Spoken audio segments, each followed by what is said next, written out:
ചൂട് കൂടിയ സാഹചര്യത്തിൽ വൈദ്യുതി ഉപയോഗത്തിലും കടുത്ത നിയന്ത്രണം വരുന്നു.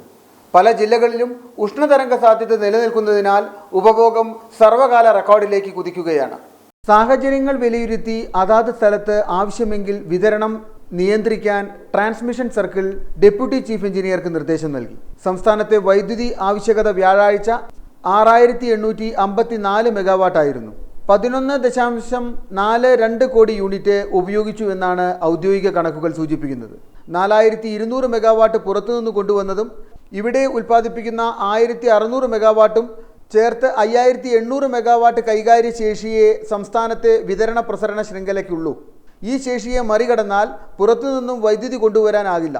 ലോഡ് കൂടി പലയിടത്തും വൈദ്യുതി വിതരണം തടസ്സപ്പെടുകയും ചെയ്യും. അതീവ ഗുരുതരമായ ഈ സാഹചര്യം മറികടക്കാൻ വേനൽ മഴ കനിയുക തന്നെ വേണം.